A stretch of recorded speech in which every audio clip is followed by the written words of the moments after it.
She was abandoned in the snow on Christmas Eve until a CEO said, "Come with me, I'll protect you." Hello, dear listeners. Before we begin this beautiful story of love and hope, tell me, where are you listening from today? Leave it in the comments. I love knowing where all the hearts that follow this channel are tuning in from. Each message from you inspires me to keep telling stories that touch the soul. Now then, let's begin today's story. The cold was a living thing. It had teeth, and those teeth were sinking into Paige Morgan's skin, through her soaked coat, through her thin sweater, straight down to the bone. She sat on the curb in front of Riverside Station, her knees pulled tight against her chest, trying to trap what little warmth her body still held. It was 11 at night. Christmas Eve. The snow fell in thick, heavy curtains, transforming the world into a silent, suffocating blur of white. Everyone was gone. The last train had departed 20 minutes ago, carrying with it the final rush of travelers heading home to lit trees and warm embraces, to families, to love, to the kind of belonging Paige had spent most of her life watching from a distance. Her phone was dead, a useless black rectangle in her pocket. Her wallet was gone, stolen 2 hours earlier on the subway by hands she never even saw. Just a bump, a jostle in the crowd, and then emptiness where security used to be. And Marcus, her boyfriend of 2 years, the man who had promised, absolutely promised, to pick her up from the station. He hadn't come. 17 calls from the payphone inside the station, 17 trips to voicemail. His voice, casual and recorded, telling her to leave a message. She had stopped leaving messages after the 9th call. Paige wrapped her arms tighter around her knees, her fingers so numb now they barely registered as part of her body. Her breath came out in short, visible puffs that disappeared into the falling snow. She could feel her body starting to shake, violent tremors she couldn't control. A man in a thick winter coat hurried past her, his eyes sliding over her as if she were part of the architecture. A woman followed, heels clicking fast, phone pressed to her ear, laughing about something warm and far away. No one stopped. No one looked twice at the girl freezing on the curb. For the first time in years, Paige let herself cry. The tears were hot against her frozen cheeks, a strange contrast that lasted only seconds before they too turned cold. Then colder, then frozen, tiny tracks of ice on her skin. 3 hours ago, she had been on the train from Millbrook, coming back from visiting her grandmother, her only family, the woman who had raised her after Paige's mother died when she was 7. Eleanor had been so pale in that hospital bed, her hands thin as paper, her breathing shallow. But she had smiled when Paige walked in, that same smile that had greeted Paige every day after school, every scraped knee, every broken heart. "You should go back to the city, sweetheart," Eleanor had insisted, her voice weak but firm. "Go spend Christmas with Marcus. You deserve to be happy. You deserve to celebrate." Paige hadn't had the heart to tell her the truth, that Marcus barely remembered important dates, that he made her feel lonelier when she was with him than when she was alone, that she wasn't even sure he loved her, or if she was just convenient. Easy. There. But Eleanor had looked so fragile, so hopeful, that Paige had simply smiled and promised to be happy. Now, sitting in the snow, her body shaking so hard her teeth chattered, Paige wondered if anyone would notice if she just disappeared, if she simply stopped moving and let the cold do its work. Another statistic, another tragedy buried in the back pages of the newspaper. Her coat was soaked through, useless. Her fingers had gone from numb to a strange, distant ache. She knew distantly that this was dangerous, that she needed to move, find shelter, call someone. But who? Marcus wasn't coming. Eleanor was too sick, too far away. And Paige didn't have friends. Not real ones. Just co-workers who smiled at her during shifts and forgot her name the moment she clocked out. The emotional exhaustion was heavier than the physical cold. It pressed down on her chest, making each breath harder than the last. She was so tired, so deeply, endlessly tired. Maybe she could just rest here, just for a moment, just until the shaking stopped. Her eyes started to drift closed, and then she heard it. The low, steady purr of an engine. Paige forced her eyes open, her vision blurred from cold and tears. A car was pulling up to the curb. Not just any car. A sleek black sedan, the kind she only saw in movies, the kind that cost more than she would make in 5 years. The engine cut off. For a moment, nothing happened. Then the driver's door opened. A man stepped out. Tall, broad-shouldered, wearing a dark suit under a wool coat that probably cost more than her entire wardrobe. Snow was already gathering in his dark hair, dusting his shoulders.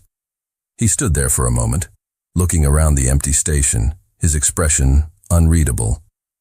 Then his eyes found her. They were gray, storm cloud gray, the kind of gray that saw everything. For 3 heartbeats, they simply stared at each other across the falling snow.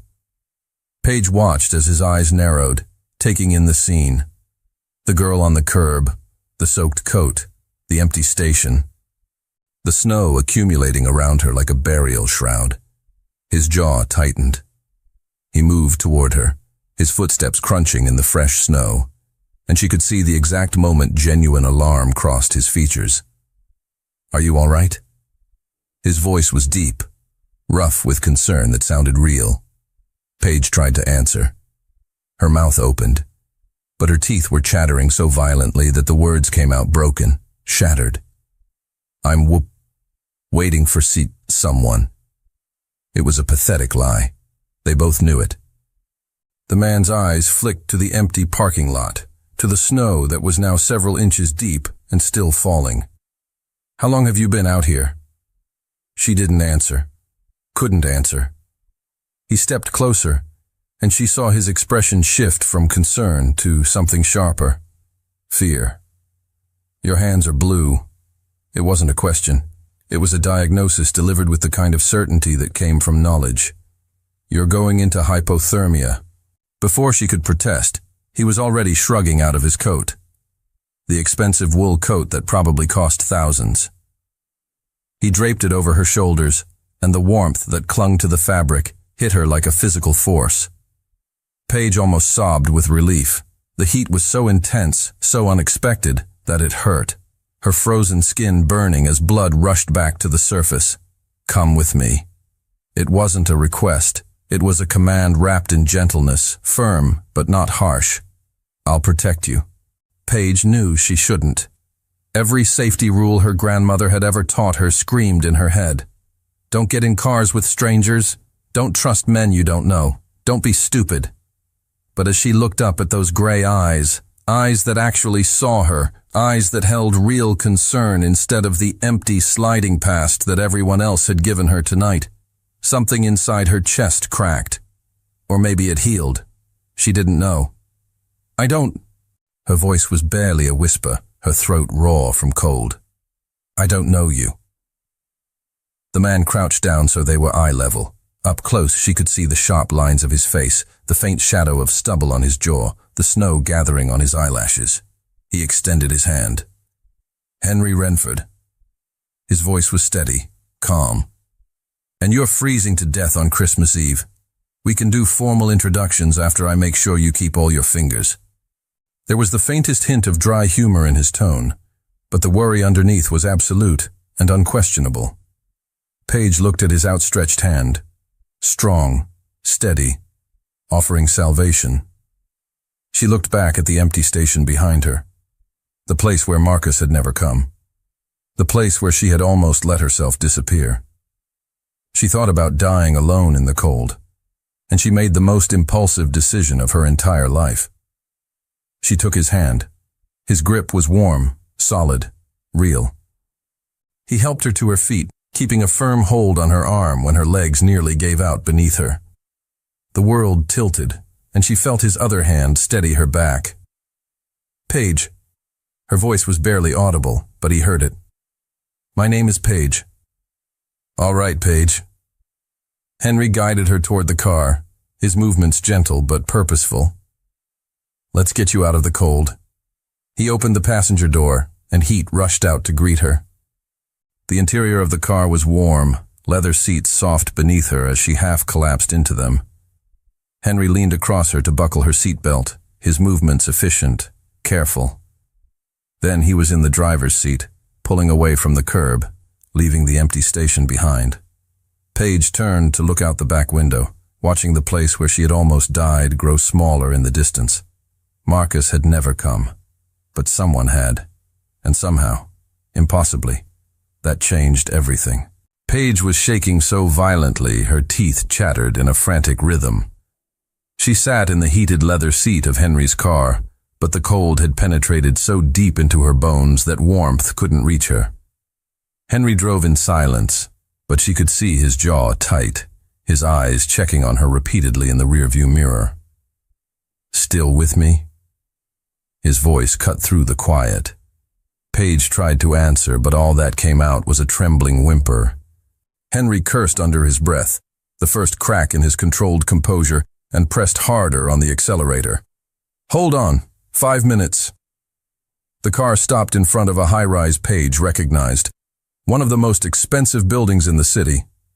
Henry got out and opened her door, but when she tried to move, her legs refused to cooperate. Without hesitation, he scooped her into his arms. "I can walk," Paige protested weakly. "No, you can't." He carried her through the marble lobby, past a doorman who looked surprised but didn't question, straight into a private elevator. When the doors closed, reality finally hit. She was in the arms of a complete stranger, being taken to his apartment. She should be terrified. But all she felt was the warmth of him through her wet clothes, the strength of his arms holding her carefully, and a strange sense of safety. The elevator opened directly into a penthouse. Paige caught a glimpse of floor-to-ceiling windows, sleek minimalist furniture, a perfectly decorated Christmas tree. Henry carried her straight to the bathroom and turned on the shower, adjusting the temperature carefully. "You need a hot shower. Now." He turned to Paige, who was leaning against the sink, still shaking. "Take off the wet clothes. I'll be back with dry ones in 5 minutes. Can you manage?" Paige nodded, but when he closed the door and she tried to remove her coat, her fingers were so numb they could barely grip the zipper. Tears came back. Frustration, exhaustion, complete humiliation. She was pathetic, abandoned, depending on a stranger's charity on Christmas Eve. A soft knock on the door.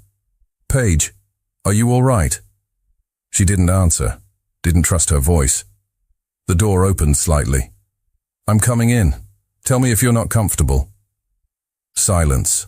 Henry entered, eyes carefully focused on her face, not her body. When he saw she was still fully dressed, still shaking violently, his expression softened. "Let me help." With surprisingly gentle hands, he unbuttoned her soaked coat, helped her pull it off, then the sweater underneath. He stopped when he reached her blouse, leaving her some dignity. "Can you handle the rest?" Paige nodded. "I'll be right outside. Call if you need me." He left, closing the door. 15 minutes later, Paige emerged from the bathroom wrapped in a fluffy robe 3 times her size. Her hair was damp, her skin finally returning to pink instead of blue. Henry was in the kitchen, making something that smelled like hot chocolate. When he saw her, he stopped. "Better?" "Much," Paige whispered, her voice hoarse. "Thank you. I don't know what would have happened if you hadn't." She didn't finish. Didn't want to think about it. Henry brought 2 mugs to the living room, gesturing to the couch. Paige sat, pulling the robe tighter. He took the armchair across from her, keeping a respectful distance. "Want to tell me what you were doing freezing to death on Christmas Eve?" The question was gentle but direct.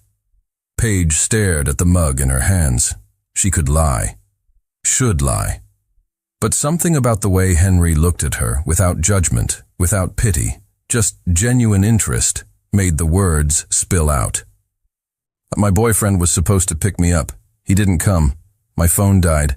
My wallet was stolen on the subway. I had nowhere to go." Her voice broke. "And I think he just didn't care enough to show up." The silence that followed was heavy. Then Henry spoke, and there was a current of anger in his voice that made Paige look up. What kind of man leaves his girlfriend freezing alone on Christmas Eve? It wasn't really a question. Paige laughed, a bitter, joyless sound. The kind who never really loved me, I guess. And somehow, saying it out loud to a stranger was both liberating and devastating. Paige woke up disoriented. For a moment, she didn't recognize where she was. The room was too big, the bed too soft, the light streaming through the windows illuminated skyscrapers, not her usual view of a dirty alley. Then it all came back. The snow. Henry. The penthouse. She sat up quickly, panic rising in her chest. What time was it? How long had she slept? She was wearing a t-shirt that clearly belonged to Henry, enormous on her, smelling of masculine soap, and something indefinable that made her stomach do strange flips. A soft knock on the door. Paige, are you awake? Henry's voice. Can I come in? Yes, she managed. Henry entered carrying a tray, coffee, toast, scrambled eggs. Thought you might be hungry. He placed the tray on the bed carefully, keeping a respectful distance. In daylight, Paige really saw him for the first time.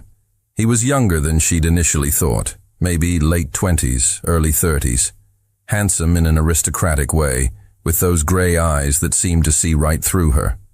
What time is it? She asked, grabbing the coffee gratefully. Noon. You slept almost 12 hours. Your body needed it. He sat in the chair near the window. How are you feeling? Better, embarrassed. Paige couldn't meet his eyes. I'm so sorry for invading your Christmas like this. You probably had plans and... I didn't, Henry interrupted gently. I was coming back from a boring business dinner when I saw you, and I'm grateful I did. Paige finally looked at him. Why? Because no one should be alone and freezing on Christmas Eve. And because... He hesitated, as if weighing his words. Something about you made me stop the car. Normally I would have just called emergency services and kept driving, but I couldn't leave you there. The air between them grew heavy with something Paige couldn't name. Her phone, which Henry had put on charge overnight, suddenly rang on the nightstand. She picked it up, saw the name on the screen, and felt her stomach sink. Marcus. 17 missed calls, 23 messages. She opened the most recent one. Where the hell are you? I went to pick you up this morning and you weren't there. This is ridiculous, Paige. Call me now. Paige felt rage, pure, incandescent rage, burn through her. He went to get her this morning, 12 hours later, after she'd spent the entire night in the cold. Everything okay? Henry's voice brought her back. Paige looked at him. This man who was essentially a stranger, but who had shown more care in 12 hours than Marcus had in 2 years. It's him. Marcus. He finally showed up. This morning. Her voice trembled with suppressed emotion. 12 hours too late. Henry said nothing. Just waited. And somehow that silence gave Paige courage. She dialed Marcus's number.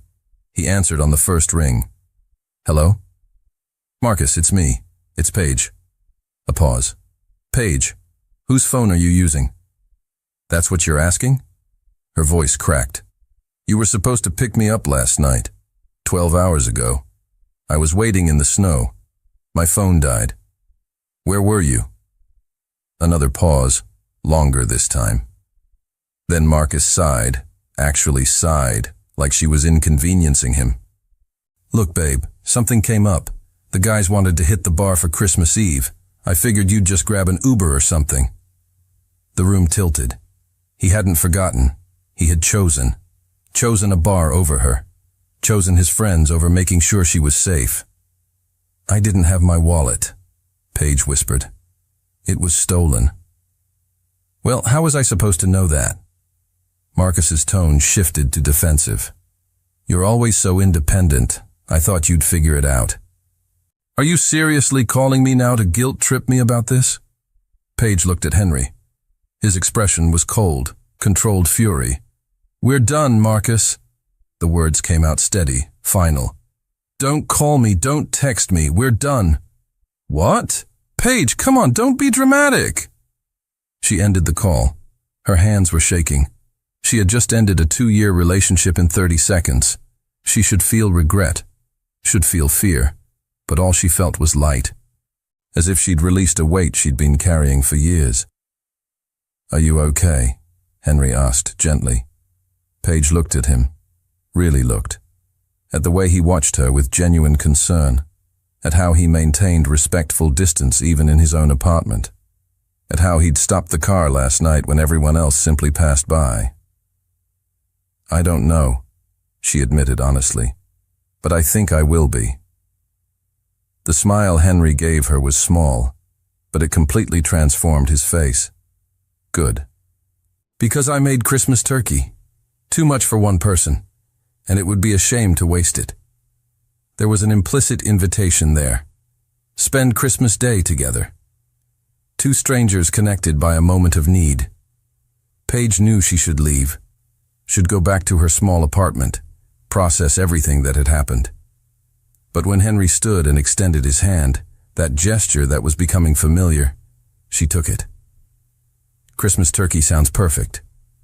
And as he led her to the living room where the tree glowed and the city stretched endlessly beyond the windows, Paige thought that maybe, just maybe, being abandoned in the snow was the best thing that had ever happened to her, because it brought her here, to Henry. And something about that felt terrifyingly right. You cook? Paige couldn't hide her surprise as she watched Henry move through the kitchen with practiced efficiency. He was wearing jeans and a casual sweater, the first time she'd seen him without a suit, and there was something disarmingly normal about the scene. Henry laughed. You thought I ordered everything? You live in a penthouse in the most expensive building in the city, Paige pointed out, gesturing at the space around them. People like you usually have personal chefs. Usually I do, he admitted, seasoning something on the stove. But I gave the staff the holidays off, and I like cooking. It's calming. There was a story there, Paige felt. But before she could ask, the oven timer went off. Dinner was surreal. They ate at the elegant dining table, snow still falling softly outside, the entire city wrapped in festive silence. Henry was an excellent cook. The turkey was perfect, the sides delicious. But what really surprised Paige was the conversation. They talked about everything and nothing. Henry told her about growing up an only child to absent parents, building a business empire in his 20s as a way to prove his worth. Renford Industries, he said when Paige asked. Medical technology. We develop equipment that saves lives. There was pride in his voice, but also something else. Loneliness, perhaps. And you? He asked. What do you do when you're not being abandoned in the snow? Paige laughed, though the question still stung. I work at a bookstore. Nothing glamorous, but I love books. I love how they can transport you anywhere, let you be anyone. Escapism, Henry observed. Not judgment, just understanding. Sometimes the real world is too much. Sometimes, Paige agreed softly. For a moment, their eyes met across the table, and there was an understanding there. 2 strangers discovering they might not be so strange to each other after all. After dinner, they moved to the living room. Henry turned on the fireplace with a remote control, and Paige couldn't help but laugh.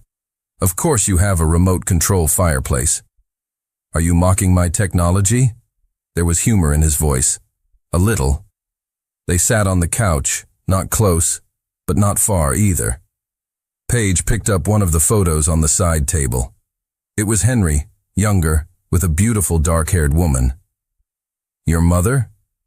She was. Henry's voice grew quieter. She died 5 years ago. Cancer. Paige immediately regretted asking. I'm so sorry. I shouldn't have. No, it's okay. Henry took the photo, looking at it with nostalgia. She was incredible. Always said I worked too much, that I needed to find someone to share my life with. He laughed without humor. I think she'd be disappointed I'm still alone. Why are you? The question came out before Paige could think better of it. Sorry, that's not my business. Because it's easier, Henry answered honestly. Relationships require vulnerability, trust, and in my world, trust is dangerous currency. He looked at her. But you understand that, don't you? That's why you stayed with Marcus, even when he clearly didn't value you. Because being alone seemed scarier than being with the wrong person. The words hit Paige like a punch. Because he was right. Absolutely right. How do you know that? Paige whispered. Henry studied her for a long moment. Because I recognize it. That wound of not feeling enough, of seeking external validation because the internal is broken. He leaned slightly closer. But can I tell you something I learned building a company from nothing? Paige nodded, unable to speak. You don't need someone to make you whole. You're already whole. You just need to believe it. Tears burned in Paige's eyes. No one had ever said anything like that to her. No one had ever seen her like this. Henry, you're stronger than you think, Paige. Last night, in the cold, you didn't give up. Today, you ended a relationship that was destroying you. That's courage. He wiped away a tear that escaped.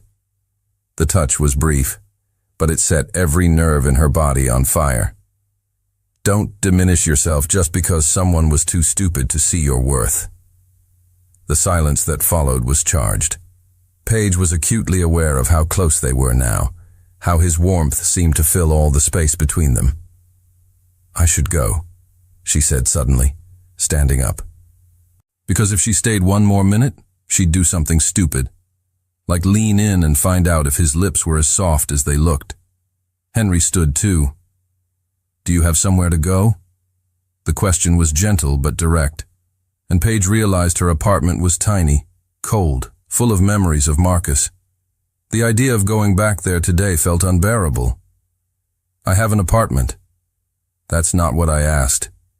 Henry studied her. Stay, at least tonight. I have plenty of rooms, and tomorrow, if you want to leave, I won't stop you.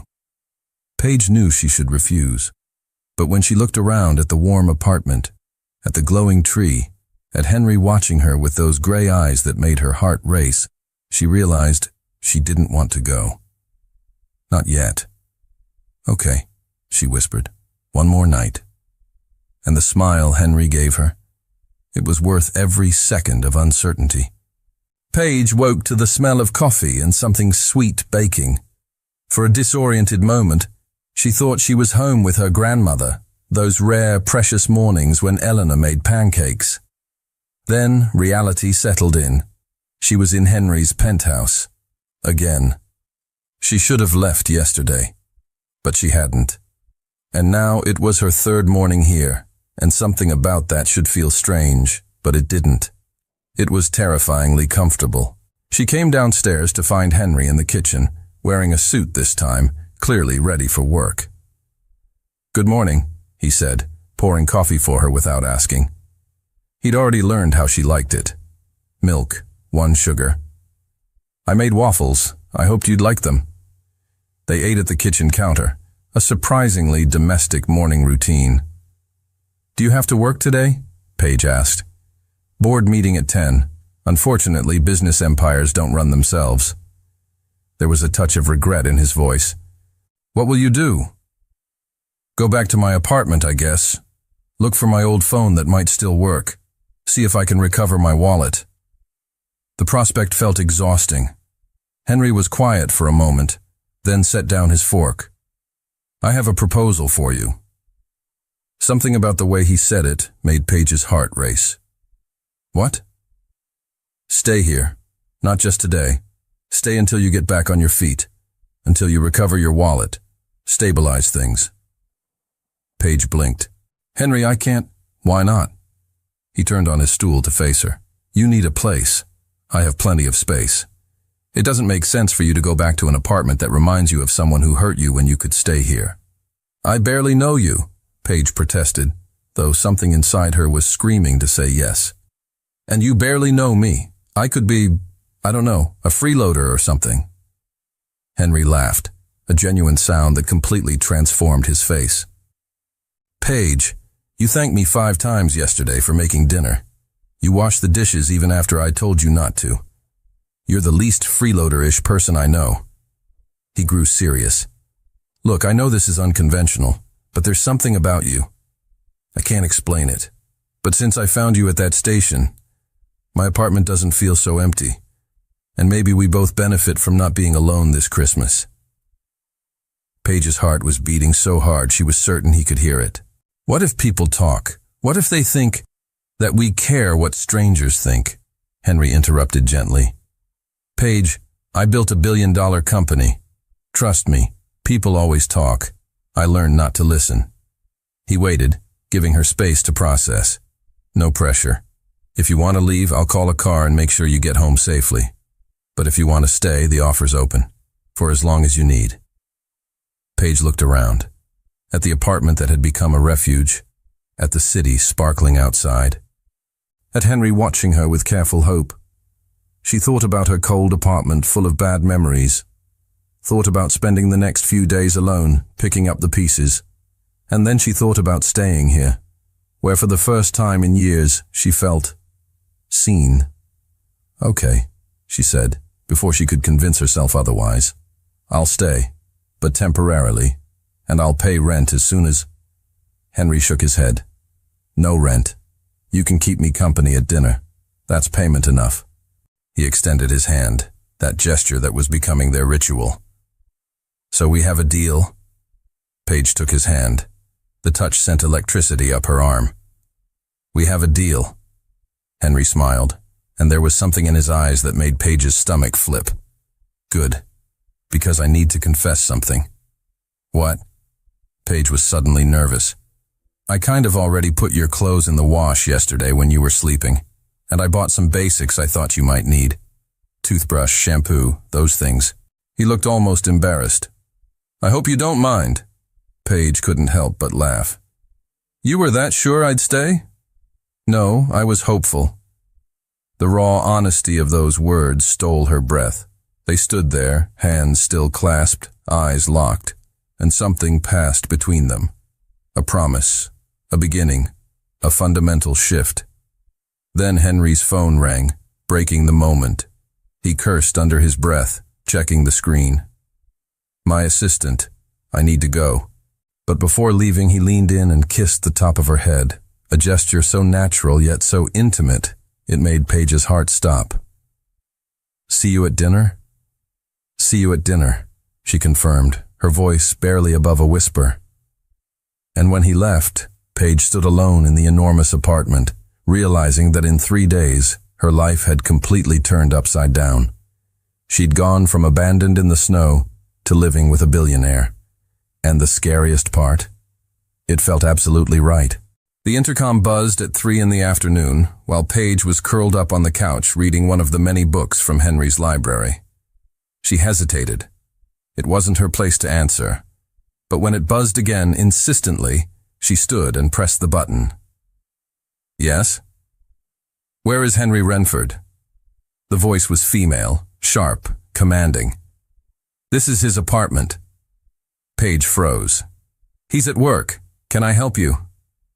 You can let me up, now.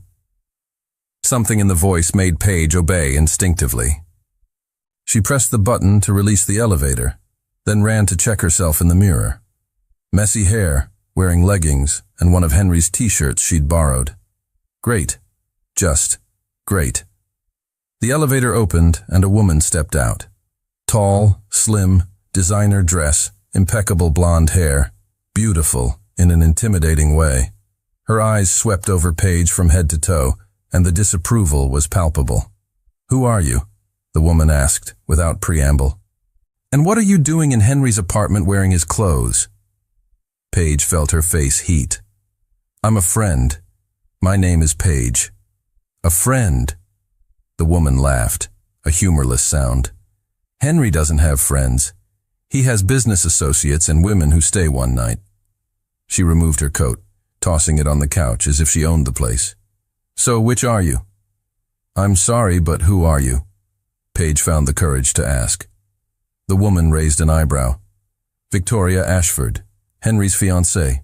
Paige's world stopped. Excuse me? Well, ex-fiancé, Victoria corrected with a casual wave of her hand. We broke up 6 months ago, but Henry and I have history. And after thinking about it over the holidays, I realized I made a mistake. I came to get him back.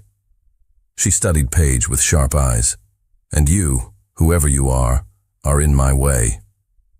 Paige's phone was in her hands before she realized it, dialing Henry. He answered on the third ring. Paige, is everything okay? Henry, there's a woman here, Victoria. She says she's your ex-fiancé. The silence on the line was deafening. Then, quietly, Damn, I'm coming home now. Don't let her intimidate you, I'll explain everything. Victoria had clearly heard the conversation. She smiled, predatory. He didn't tell you about me. There was satisfaction in her voice. How interesting. Let me guess. He found you in some sad situation, played the white knight, and now you think there's something special between you? Every word was a knife, because that was exactly what had happened. I've known Henry for 10 years, Victoria continued, circling Paige like a predator. We grew up in the same circles. I understand his world, his ambitions, his needs. You? She laughed. You're a Christmas charity project. Once the novelty wears off, he'll realize we're meant for each other. Paige felt nausea rising, because Victoria was just voicing her own fears, that this was too good to be true, that Henry would realize she didn't belong in this world. Leave. Paige's voice was firmer than she felt. Henry told you to go. Did he say that? Victoria challenged. Or are you assuming? Before Paige could answer, the elevator opened. Henry practically ran out, tie loose, face flushed as if he'd been running. His eyes went immediately to Paige, checking if she was okay, before turning to Victoria. What are you doing here? His voice was cold as ice. I came to see you, obviously, Victoria said, her voice softening to something almost seductive. Henry, darling, we need to talk. About us. About the mistakes I made. There is no us, Henry said firmly. There hasn't been for 6 months. You broke up with me by text, remember? Because you decided I was emotionally unavailable. And I was wrong. Victoria moved closer, completely ignoring Paige. I shouldn't have given up so easily. We were good together, Henry. You know that. She placed her hand on his chest. Come back to me. Henry removed her hand gently but firmly. No. One word. Definitive. But Victoria didn't give up. Is it because of her? She pointed at Paige. That lost girl you took in like an abandoned puppy. Henry, be serious. She doesn't belong in your world. In a week you'll get tired of playing savior. Paige felt every word like a punch, because there was truth there. She didn't belong in this world of penthouses and designer clothes and women like Victoria, who were raised for this. Leave. Henry's voice was low, dangerous. Now, before I call security. Henry. Now. The shout echoed through the apartment. Victoria stepped back, surprised. She'd never seen him like this. Uncontrolled. Emotional. She grabbed her coat, walking to the elevator with wounded dignity. But before entering, she looked back. She'll disappoint you, Henry. And when she does, I'll be here. The doors closed. Silence. Henry turned to Paige, who was trembling, not from cold, but from adrenaline and fear and doubt. Paige, I'm so sorry. I didn't know she would come. We broke up months ago and... Is she right? Paige interrupted, her voice breaking. Am I just a charity project? Will you get tired of me and realize she was better? Henry closed the distance between them in 3 steps, holding her face between his hands. Listen to me very carefully. Victoria was convenient. Our families knew each other. She understood the business world. But it was never real. It never felt... He searched for the words. It never felt like you feel. And then he kissed her. The kiss wasn't gentle. It was desperate, urgent, loaded with 3 days of unresolved tension. Henry's lips moved against hers hungrily, like he was dying of thirst and she was water. Paige gasped, and he took advantage, deepening the kiss. One hand tangled in her hair, the other firm on her back, pulling her closer. She should push him away, should demand explanations. But all she could do was melt against him, her arms rising to wrap around his neck, returning the kiss with equal fervor. Because for the first time in her life, Paige was being kissed like she was precious, like she was chosen. When they finally pulled apart, both were breathless. Henry rested his forehead against hers, eyes still closed. "I'm sorry. I shouldn't have." "Don't apologize." Paige's voice came out hoarse. "Please don't apologize." They stayed like that for a long moment, breaths mixing, heart against heart. Then Henry pulled back slightly, enough to look into her eyes. "I need to tell you about Victoria." He guided her to the couch, but kept her hand in his, as if afraid she might disappear if he let go. "We've known each other for years. Our families always expected we'd end up together. When we started dating 2 years ago, it was easy, convenient. She understood the expectations, the public appearances, the business dinners." He laughed without humor. "But it was never love. It was a partnership. And deep down, we both knew it." "What happened?" Paige asked gently. "I was working too much. Like always. Had a major deal closing and I was at the office until midnight every night for weeks. One night I came home and she'd packed her bags. Said she couldn't compete with my company, that I was incapable of real emotional connection." He looked at their joined hands. "And the saddest part? I felt relief, not sadness, relief." Paige squeezed his hand. "And now she's back." "And now she's back," Henry confirmed. "But Paige, you need to understand. I don't want Victoria. I didn't even before I met you." He turned his body to face her completely. "And then I saw you. At that station, freezing, alone. But there was still something intact in you. Something beautiful the world hadn't completely broken. And I knew." "Knew what?" Paige whispered. "That I was in trouble." Henry laughed, half nervous, half amazed. "Because in 3 days you did what Victoria couldn't in 2 years. You made this apartment feel like home. You made me want to leave the office early just to have dinner with you. You reminded me there's more to life than business deals and board meetings." Paige felt tears burning. "Henry, I'm not saying I'm in love with you," he continued quickly. "That would be ridiculous. It's been 3 days. But I am saying there's something here, something real. And I want to see where it can lead, if you want." Paige's heart was beating so hard she could barely think. Every rational part of her was screaming to go slow, to protect herself, to remember that 3 days wasn't enough to know someone.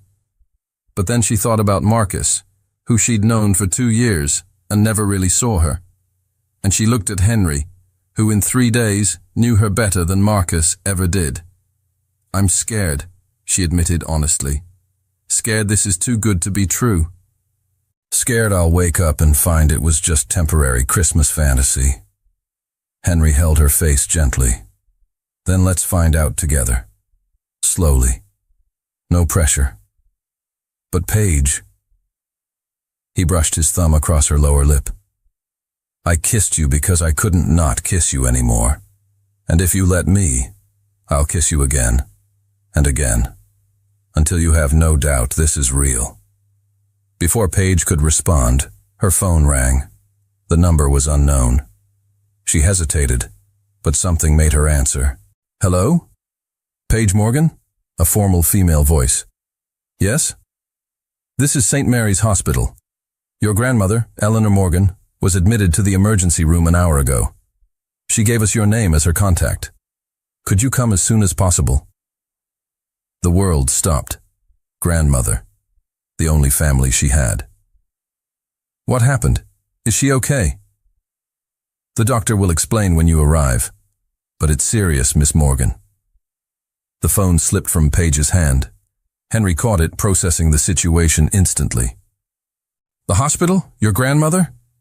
Paige nodded, unable to speak, panic rising in suffocating waves. I need to go, now. But I don't have a car and public transportation at this hour. She was hyperventilating. Henry pulled her into his arms, firm but gentle. Breathe. We'll figure this out. He grabbed his phone. Richard, I need the car. Now. Emergency. He hung up and looked at Paige. We're going together. I'll take you. You don't have to. I know. Henry kissed her forehead. But I'm going anyway, because you shouldn't be alone in this. Not anymore. And as they rushed to the elevator, Paige realized something.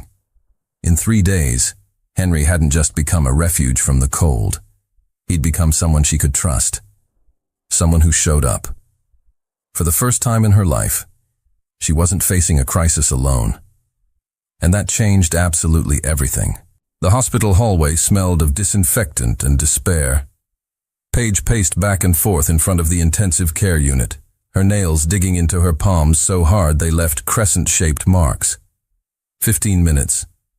It had been 15 minutes since the doctor went in to examine her grandmother, and every second felt like an eternity.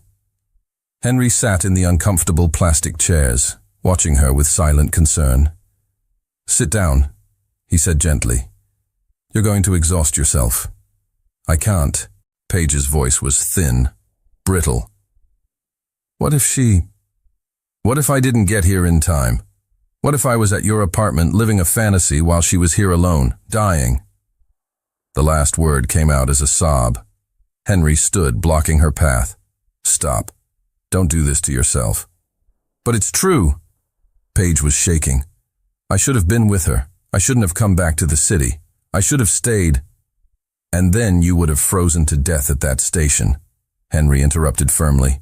Paige, you can't blame yourself for living your life. Your grandmother wouldn't want that. Before Paige could respond, the door opened. A middle-aged doctor came out, removing his surgical gloves. Family of Eleanor Morgan? Paige was beside him in a second. That's me, her granddaughter. How is she? The doctor, Dr. Matthews according to his badge, gestured to the chairs. Let's sit down. Just tell me if she's alive.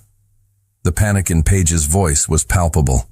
She's alive, the doctor confirmed quickly. But she's very weak. She had a stroke. Small, but at 82, any stroke is serious. Paige felt her legs give out. Henry caught her, guiding her to a chair. What's the prognosis? Henry asked when Paige couldn't. The doctor sighed. Hard to say. The next 48 hours are critical. If she makes it through, recovery will be slow. Physical therapy, possibly speech therapy if there's language damage. She'll need constant care. Can I see her? Paige finally found her voice. Briefly. But she's sedated. She may not recognize you. Paige's grandmother looked tiny in the hospital bed, surrounded by beeping machines and snaking tubes. Her skin was translucent as tissue paper, her white hair spread across the pillow. Paige sat in the chair beside the bed, taking her grandmother's frail hand. Grandma? It's me. Paige. She waited, but there was no response. Tears began falling silently. I'm so sorry. Sorry I wasn't here. Sorry for... Henry was behind her, hands resting gently on her shoulders. She knows you love her. How can you be sure? Paige whispered. Because my mother knew, Henry said softly. Even when I was working too much and didn't visit for weeks. Even when I chose business over time with her. She knew. And your grandmother knows too. Suddenly, Eleanor's fingers squeezed weakly. Her eyes opened slowly, cloudy, disoriented, but conscious. Paige. The voice was weak, scratchy. I'm here. Paige held her hand tighter. I'm right here, Grandma. Eleanor smiled faintly. My girl. Did you find someone? Her eyes went to Henry. Is he good? Paige laughed through tears. Yes, he's good. Good. Eleanor closed her eyes again, exhausted. You deserve to be happy. Deserve to be loved. Her breathing slowed, falling back into sleep. The nurse appeared in the doorway. She needs to rest. You can come back tomorrow morning. Back in the car, Paige was absolutely silent. Henry drove, casting occasional worried glances but respecting her space. When they stopped in front of his building, neither of them moved. "Thank you," Paige finally said, "for coming with me, for staying. You didn't have to." "I wanted to," Henry replied simply. "Paige, look at me." When she did, there was something intense in his eyes. "What your grandmother said, about you deserving to be happy, to be loved, she's right. And He hesitated, as if weighing his next words carefully. "I want to be the person who makes you happy, if you'll let me." The air in the car became electrically charged. Paige was acutely aware of how close they were in the confined space, how each of his breaths seemed to synchronize with hers. "Henry, this is too fast. We barely know each other, and now my grandmother is in the hospital and I don't even know how I'll pay for the care she needs, and—" She was hyperventilating again. Henry held her face gently. "Breathe. We'll figure everything out. Together." "How?" Paige whispered. "You heard the doctor. She needs 24-hour care. I work at a bookstore making almost nothing. I can't afford— I'll pay." 2 words. Simple. Devastating. Paige pulled back as if burned. "What? No, absolutely not. I can't." "Why not?" "Because." Paige was fighting tears and anger and wounded pride. "Because then Victoria would be right. I'd just be a charity project, a lost girl you saved, and—" Henry kissed her. It was different from the kiss in the apartment. This one was softer, more tender, loaded with promise instead of desperation. When he pulled back, he whispered against her lips, "You're not charity. You're the first real thing that's happened to me in years. And let me take care of you. Not because you need saving, but because I want to. Because when you're happy, I'm happy. It's that simple." Paige was openly crying now. "Why? Why do you care so much?" Henry wiped her tears with his thumbs. "Because in 3 days you showed me there's more to life than building empires. You made me laugh. You made this empty apartment feel like home. You made me want to be someone better." He pressed his forehead to hers. "Let me help. Please." And Paige, exhausted and scared and so tired of fighting alone, finally gave in. "Okay," she whispered. "Okay." But neither of them knew that the next day, everything would change. Because Victoria Ashford didn't give up easily. And when she found out about Paige's sick grandmother, she saw the perfect opportunity to end this once and for all. Paige woke to the smell of burnt pancakes. Not just burnt, carbonized. Smoke billowed from the kitchen and the fire alarm was shrieking. She ran downstairs to find Henry standing in front of the stove, spatula in one hand, staring at what used to be breakfast with absolute defeat. There was flour in his hair, something that might have been egg dripping down the counter, and the pancakes looked like charred hockey pucks. "Don't laugh," he said without looking at her, though there was a touch of self-deprecating humor in his voice. "I'm trying not to," Paige managed, biting her lip. "But Henry, what happened here?" Henry finally turned, and there was something vulnerable in his eyes that made her heart squeeze. "I wanted to make pancakes for you. My grandmother used to make them when I was a kid. I thought it would be special. After opening all the windows and shutting off the alarm, they sat on the kitchen floor laughing.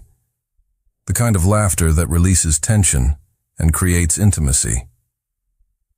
"Tell me about your grandmother," Paige asked gently, wiping flour from his hair. Henry was quiet for a moment, eyes distant with memory. "She's the one who raised me, actually. My parents were always traveling, building the company, so Grandma Helen stayed with me. She wasn't the warm, fuzzy type, you know. She was practical, efficient, even stern." He smiled with nostalgia. "But Saturday mornings, without fail, she made pancakes.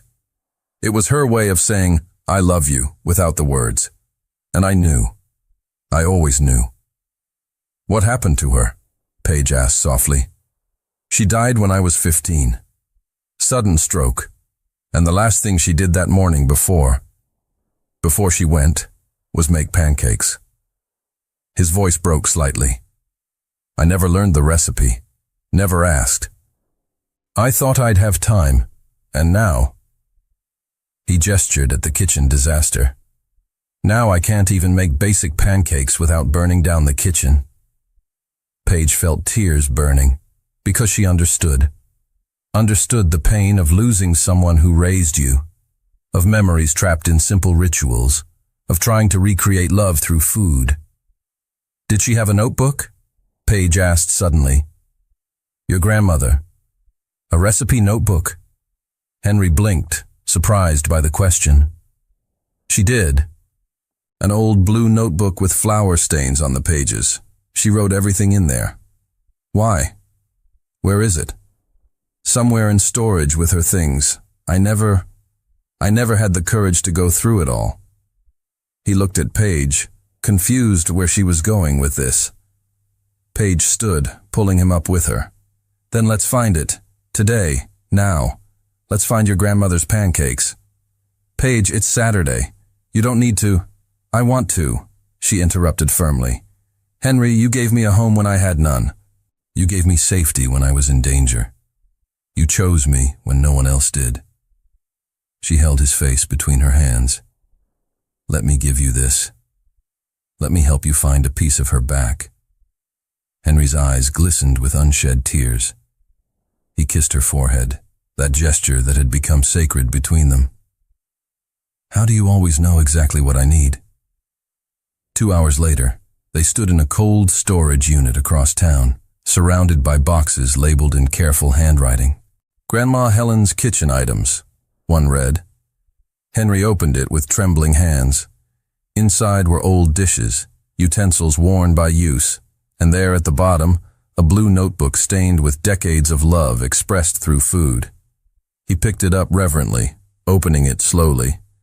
His grandmother's handwriting filled the pages, recipes written in faded ink, notes in the margins like Henry loves this, and add extra chocolate for bad days. When he reached the pancake recipe, Henry stopped completely. There was a note there, in the shaky handwriting of someone already old. For my Henry. If you're reading this, then I'm already gone. But love never leaves, darling. It's in every pancake, in every meal I made with you in mind. And one day, when you find someone to love, make these pancakes for her. Pass the love forward, your Grandma Helen. Henry was openly crying now. Paige pulled him into her arms, and they stood there in the cold storage unit, holding decades of love contained in yellowed pages.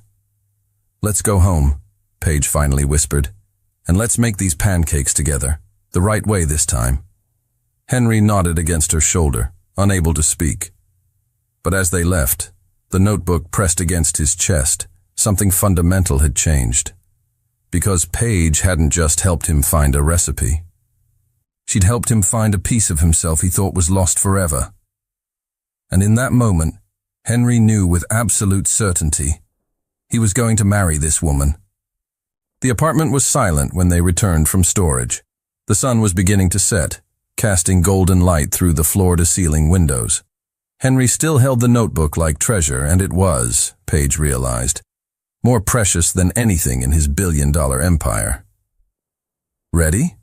She asked gently, gesturing to the kitchen. Henry looked at her, and there was something in his eyes she'd never seen before. Complete vulnerability. Absolute trust. With you? I'm ready for anything. They entered the kitchen side by side, and Paige placed the notebook open to the recipe while Henry began gathering ingredients. But his hands were shaking. Hey! Paige covered his hands with hers. I'm here. You're not alone in this. He turned his hands to intertwine his fingers with hers. Never again, I hope. Making pancakes became a dance. Paige read the instructions. Henry measured ingredients. She mixed the batter while he heated the pan. And for the first time since he'd tried this morning, it worked. The batter had the right consistency. The temperature was perfect. When the first pancake hit the griddle, the smell that filled the kitchen made Henry stop completely. "That's it," he whispered, voice full of wonder. "That's exactly how I remember. That smell." He closed his eyes, letting the memory wash over him. Saturday mornings, sun coming through her kitchen window, her humming while she cooked, and me sitting at the table with my dinosaur book, knowing I was safe, that I was loved, that I was home. When he opened his eyes, there were tears there, but also joy. "Paige, you gave this back to me. You gave me this piece of her back."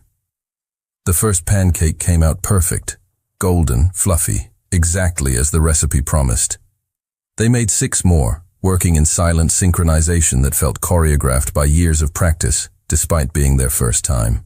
When they finally sat down to eat with maple syrup and butter, Henry took Paige's hand before the first bite. "Thank you, for today, for knowing what I needed before I even knew, for seeing me. You've already given me so much," he continued, his thumb tracing circles on her palm. "Safety when I was in danger, home when I had none. But this..." He looked at the pancakes, at the notebook, at her. "This is different.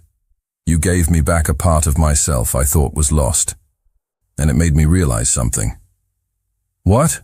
Paige whispered, her heart beating faster. Henry stood, walking to the bedroom. Paige heard drawers opening. When he returned, he was holding a small velvet box. It wasn't new. The velvet was worn at the edges, the color faded with age. "This belonged to my grandmother," he said, opening the box. Inside was a ring. Simple, vintage, a light blue stone surrounded by small diamonds. It was her engagement ring. "My grandfather gave it to her when they were 19, with nothing but dreams. She wore it for 62 years, until the day she died." He took the ring from the box.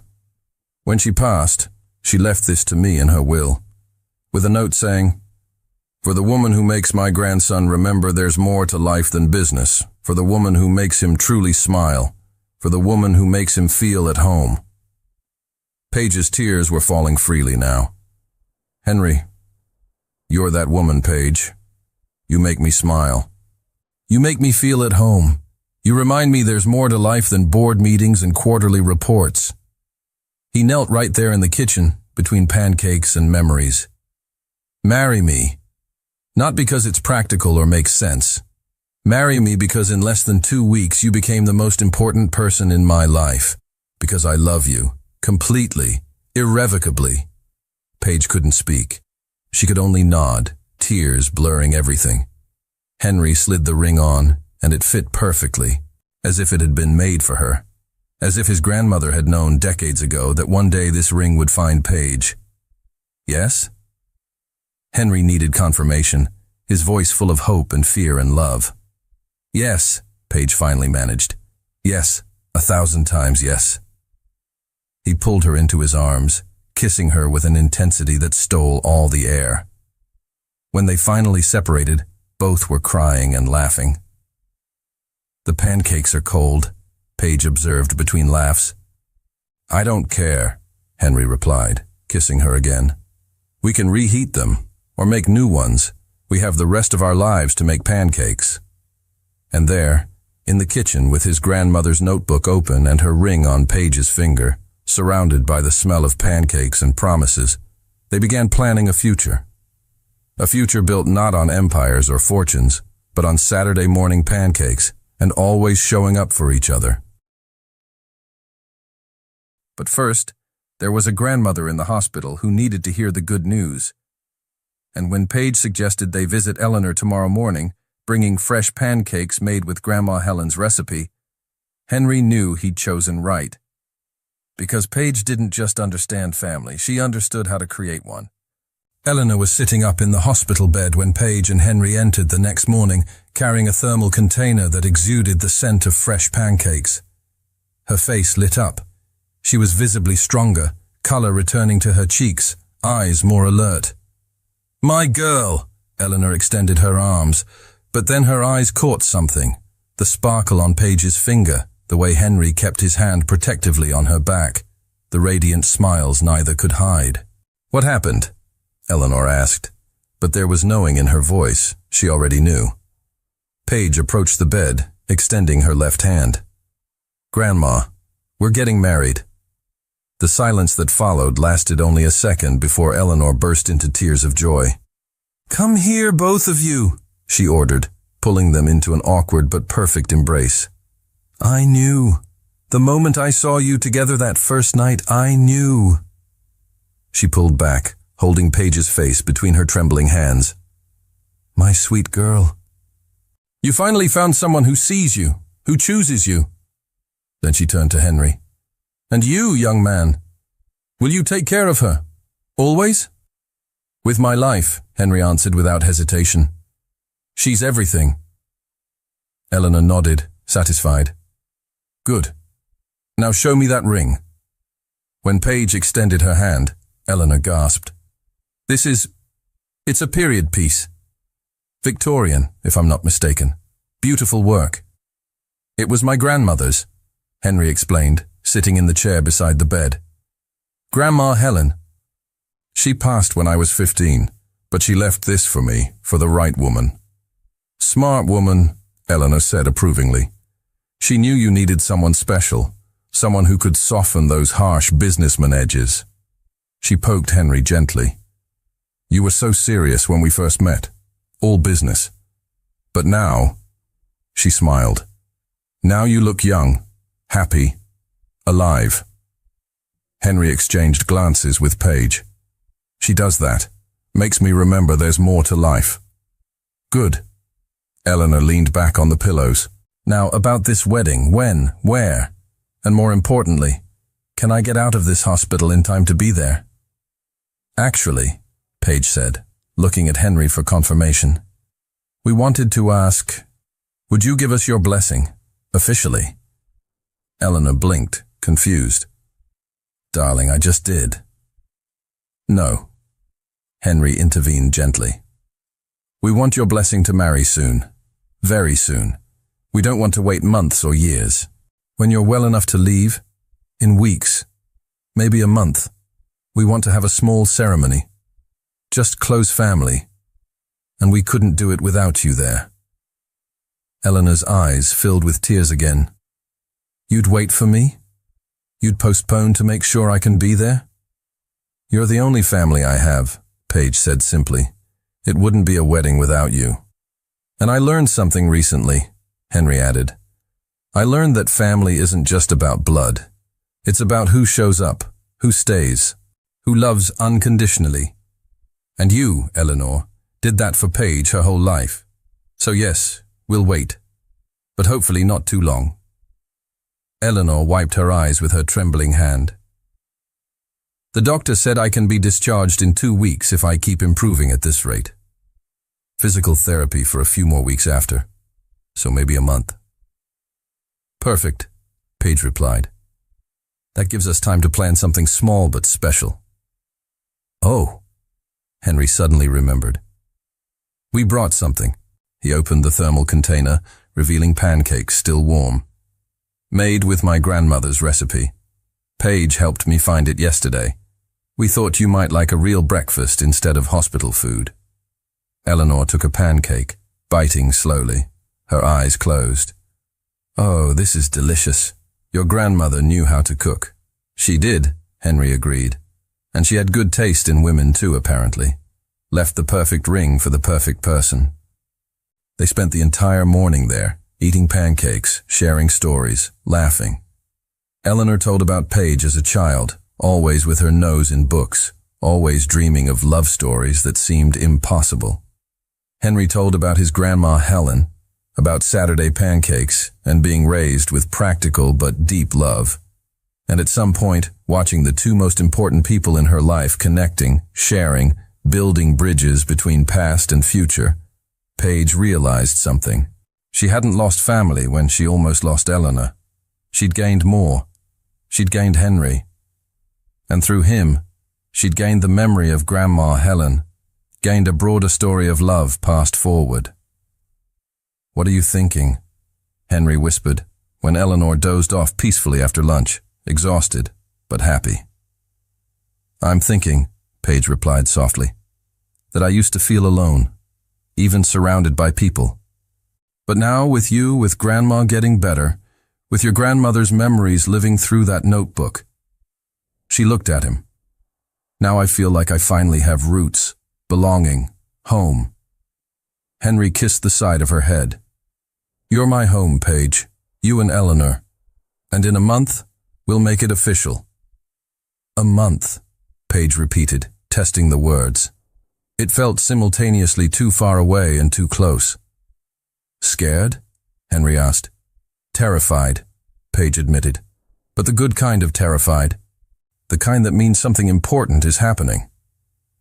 Something important is happening, Henry confirmed. We're building a family. The kind we choose, that we create, that we nurture.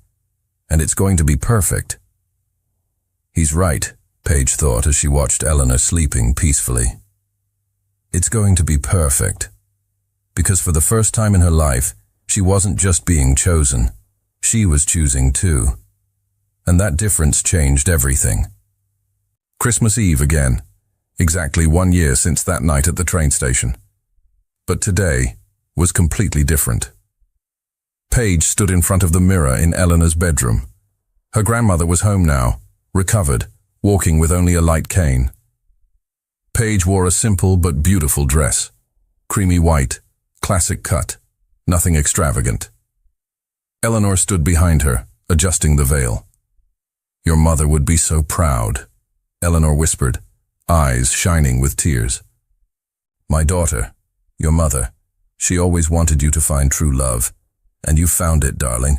You really found it. Paige turned, embracing her grandmother. Thank you for everything, for raising me, for loving me when I felt unlovable, for staying. Always, Eleanor promised. Then she smiled mischievously.